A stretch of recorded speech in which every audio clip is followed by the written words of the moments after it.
നിയമസഭാ തെരഞ്ഞെടുപ്പ് തോൽവിയിൽ സംസ്ഥാന സിപിഎമ്മിൽ കേന്ദ്ര നേതൃത്വത്തിന്റെ ഇടപെടൽ. പാർട്ടി നേരിട്ടത് ചരിത്രത്തിലെ ഏറ്റവും വലിയ തോൽവിയെന്ന് തന്നെ വിലയിരുത്തണമെന്നാണ് കേന്ദ്ര നേതൃത്വത്തിന്റെ അഭിപ്രായം. ജനങ്ങളോടും തെറ്റേറ്റു പറയണം. കണക്കുകൾ നിരത്തി തോൽവി ലഘൂകരിക്കരുതെന്നും 12 മണിക്കൂർ നീണ്ട സിപിഎം സെക്രട്ടേറിയറ്റിൽ കേന്ദ്ര നേതൃത്വം. അതേസമയം ഇടതുമുന്നണിയിൽ പ്രതിപക്ഷ നേതാവ് ചർച്ച തുടരുകയാണ്. ചെറിയ കാലയളവിലേക്കെങ്കിലും പിണറായി വിജയൻ പ്രതിപക്ഷ നേതാവാകാനാണ് സാധ്യത. എന്നാൽ പിണറായിയെ പ്രതിപക്ഷ നേതാവാക്കരുതെന്നും പുതുമുഖം വരണമെന്നുമാണ് സിപിഐ ആവശ്യം. ഇത് തള്ളിയ സിപിഐ സംസ്ഥാന സെക്രട്ടറി ബിനോയ് വിശ്വം പ്രതിപക്ഷ നേതാവ് ആരെന്നതിൽ സിപിഐ ഇടപെടില്ലെന്ന് വ്യക്തമാക്കി. ഇന്ന് LDF യോഗം ചേരും. വി അരുൺ ചേരുന്നുണ്ട് കൂടുതൽ വിവരങ്ങളുമായി. അരുൺ, സംസ്ഥാന സിപിഎമ്മിനെതിരെ കേന്ദ്ര നേതൃത്വത്തിന്റെ ഭാഗത്ത് നിന്ന് വലിയ തരത്തിലുള്ള വിമർശനങ്ങളാണ് ഉയർന്നു വന്നിരിക്കുന്നത്. അതുകൂടി കണക്കിലെടുക്കുമ്പോൾ ഈ പിണറായി വിജയനെ പ്രതിപക്ഷ നേതാവാക്കണമെന്ന ഒരു അഭിപ്രായം അത് നിലനിൽക്കുന്ന ഒരു സാഹചര്യമുണ്ട്. അതിനെ കൂടി ഇത് ബാധിക്കാനുള്ള സാധ്യതയില്ലേ?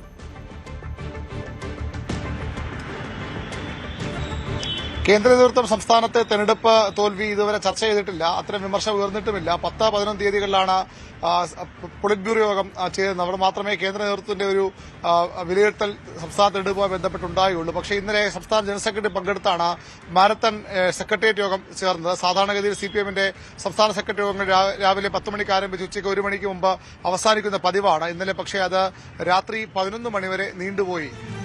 ഏതാണ്ട് 12 മണിക്കൂർ അത് നീണ്ട സെക്രട്ടേറിയറ്റ് യോഗമാണ് ഇന്നലെ സിപിഎം AK സെന്ററിൽ ചേർന്നത്. അവിടെയാണ് കേന്ദ്ര നേതൃത്വം കുറച്ചുകൂടി കർശന ഇടപെടൽ ഈ സംസ്ഥാന പാർട്ടിയിൽ നടത്തുമെന്ന സൂചനകൾ പുറത്തുവരുന്നത്. സാധാരണഗതിയിൽ തെരഞ്ഞെടുപ്പ് തോൽവി വളരെ ഉപരിപ്ലവമായുള്ള ഒരു വിലയിരുത്തലിലേക്ക് പോയാണ് കാര്യങ്ങൾ അവസാനിപ്പിക്കുന്നത്. ഇത്തവണ അതുപോരാ. എല്ലാ കാര്യങ്ങളും ആഴത്തിൽ പരിശോധിക്കണം. എല്ലാ സെക്രട്ടേറിയറ്റ് അംഗങ്ങളും പങ്കെടുത്ത മുഴുവൻ സെക്രട്ടറി അംഗങ്ങളും വിശദമായി തന്നെ തങ്ങളുടെ അനുഭവങ്ങളും ഈ തെരഞ്ഞെടുപ്പിൽ മനസ്സിലായ കാര്യങ്ങളും വിശദീകരിക്കണമെന്ന് വ്യക്തമാക്കണമെന്ന് MABB ആവശ്യപ്പെട്ടു. അതുകൊണ്ടാണ് ഇത്ര സമയം അധികം നീണ്ടുപോയത്. കണക്കുകൾ നിരത്തി കാര്യങ്ങൾ ലഘൂകരിക്കുന്ന വോട്ട് കണക്കൊക്കെ പറഞ്ഞുകൊണ്ട് പലപ്പോഴും അത്ര കടുത്ത തോൽവിയല്ല എന്ന് ന്യായീകരിക്കാനുള്ള ശ്രമം CPMന്റെ നേതാക്കളുടെ ഭാഗത്തുനിന്നുണ്ടാകാറുണ്ട്. അത് ഇത്തവണ പാടില്ല എന്ന കർശന നിർദ്ദേശം നൽകി ജനങ്ങളോട് തെറ്റ് ഏറ്റുപറയണം. ആ രീതി ജനങ്ങളെ കൂടി ബോധ്യപ്പെടുത്തി വേണം മുന്നോട്ട് പോകാൻ. സംസ്ഥാന സെക്രട്ടേറിയറ്റും സംസ്ഥാന കമ്മിറ്റിയുമൊക്കെ ചർച്ച ചെയ്ത് തെരഞ്ഞെടുപ്പ് അവലോകന റിപ്പോർട്ടുണ്ടാക്കി അത് താഴേക്ക് അയക്കുന്ന രീതി ഒഴിവാക്കണം. പകരം കീഴ്ഘടകങ്ങളുടെ അഭിപ്രായങ്ങളിൽ കേട്ട് അവിടെ നിന്ന് ചർച്ച ചെയ്ത് മുകളിലേക്ക് വന്ന് പിന്നീട് തെരഞ്ഞെടുപ്പ് അവലോകന റിപ്പോർട്ട് തയ്യാറാക്കിയാൽ മതി നിർദ്ദേശവും ഉണ്ടായി. ഇന്നലെ സംസ്ഥാന സെക്രട്ടറി MV ഗോവിന്ദൻ പറഞ്ഞൊരു കാര്യം ശ്രദ്ധേയമായിരുന്നു. പാർട്ടി സഖാക്കൾക്ക് നിർഭയമായും സ്വതന്ത്രമായും അഭിപ്രായം പറയാൻ അവസരം ഒരുക്കണം ചർച്ചകളിലെന്ന്. CPMന്റെ സംഘടനാ രീതി തന്നെ അതാണ്. പക്ഷേ അങ്ങനെ സംസ്ഥാന സെക്രട്ടറി പറയേണ്ടി വന്നിട്ടുണ്ടെങ്കിൽ ഒന്നുകിൽ അത്തരം സംഭവങ്ങൾ ഇപ്പോൾ ഉണ്ടാകാറില്ല. അത്തരം അഭിപ്രായ സ്വാതന്ത്ര്യം CPMൽ ഇല്ലാത്ത സാഹചര്യമുണ്ട്. അല്ലെങ്കിൽ ഇന്നലെ നേതാക്കൾ പലരും ചൂണ്ടിക്കാട്ടിയതുപോലെ ആ രീതിയിലുള്ള അഭിപ്രായം പറയാൻ അവസരം ഒരുക്കണം. എല്ലാം തുറന്നു പറയാനുള്ള അവസരം ഉണ്ടാകണമെന്ന ഒരു കർശന നിർദ്ദേശം സെക്രട്ടേറിയറ്റ് യോഗത്തിൽ ഉയർന്നു വന്നു. പലതരത്തിലുള്ള വിമർശനങ്ങൾ ഉണ്ടായി. മുഖ്യമന്ത്രിക്കെതിരെ വിമർശനം കഴിഞ്ഞ ഏതാണ്ട് 28 വർഷമായി CPMലെ അവസാന വാക്കായി VS അച്യുതാനന്ദന്റെ കാലത്തെ ചില എതിർപ്പുകളൊക്കെ മാറ്റിവെച്ചാൽ അവസാന വാക്കായിരുന്നു പിണറായി. അത്ര ശക്തനായിരുന്നു. അത് ഭരണത്തിലും 10 വർഷം ഭരിക്കുമ്പോഴും അതുപോലെ പാർട്ടിയിലും ശക്തനായിരുന്നു. പക്ഷേ പിണറായിക്കെതിരെയും വിമർശനങ്ങൾ ഉയർന്നു വന്നു. പിണറായിയുടെ ശൈലി പലപ്പോഴും പ്രശ്നങ്ങൾക്കിടയാക്കി. സംസ്ഥാന സെക്രട്ടറിക്ക് അത് രൂക്ഷ വിമർശനം ഉണ്ടായിട്ടുണ്ട്.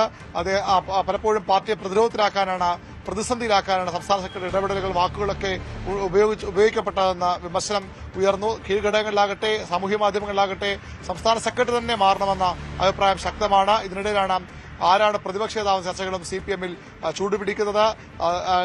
പിണറായി വിജയൻ തന്നെ നയിക്കട്ടെ എന്നൊരു വിഭാഗം പറയുമ്പോൾ സമ്പൂർണ്ണമായും തലമുറ മാറ്റം വേണമെന്ന ആവശ്യവും CPMലുണ്ട്. പ്രതിപക്ഷ നേതാവിന്റെ കാര്യത്തിൽ ഇന്നലെ കാര്യമായ ചർച്ച സംസ്ഥാന സെക്രട്ടറി യോഗത്തിൽ ഉണ്ടായിട്ടില്ല. 10-11 തീയതികളിൽ CPMന്റെ പൊളിറ്റ് ബ്യൂറോ യോഗവും കേന്ദ്ര കമ്മിറ്റിയും ഒക്കെ ചേരുന്നുണ്ട്. ആ യോഗങ്ങളിലാകും അതിലൊരു ധാരണ ഉണ്ടാകുക. ഒന്നുകിൽ പിണറായി വിജയൻ ഒരു ചെറിയ ടൈമിലേക്കെങ്കിലും പ്രതിപക്ഷ നേതൃസ്ഥാനം ഏറ്റെടുക്കും.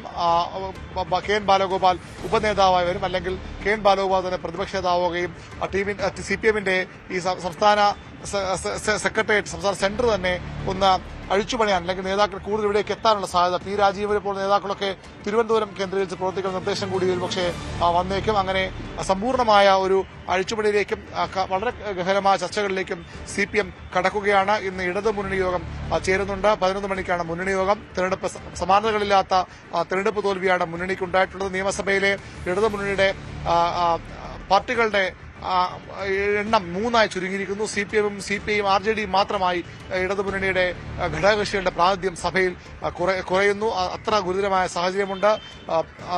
ഘടകകക്ഷികൾ അവരുടെ നിലപാടുകൾ ഇന്നത്തെ യോഗത്തിൽ അറിയിക്കും. ഈ സാധാരണഗതിയിൽ നിയമസഭയിൽ ഉപനേതാവ് എന്നൊരു സ്ഥാനം, പ്രതിപക്ഷ ഉപനേതാവ് എന്നൊരു സ്ഥാനമില്ല. പക്ഷേ 2011 കോടിയേരി ബാലകൃഷ്ണൻ VS പ്രതിപക്ഷ നേതാവാകുമ്പോൾ ഉപനേതാവായിരുന്നു. ഇത്തവണ ആ ഉപനേതാവ് സ്ഥാനം CPI ആവശ്യപ്പെടുന്നുണ്ട്. അതിൽ CPM നിലപാട് എന്താകും എന്നതും വളരെ ശ്രദ്ധേയമാണ്.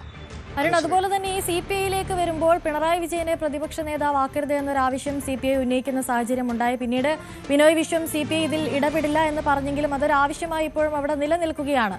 അതുകൂടി പരിഗണിച്ചായിരിക്കില്ലേ പ്രതിപക്ഷ നേതാവ് ആരെന്ന് ഉള്ള തീരുമാനത്തിലേക്ക് എത്തുക?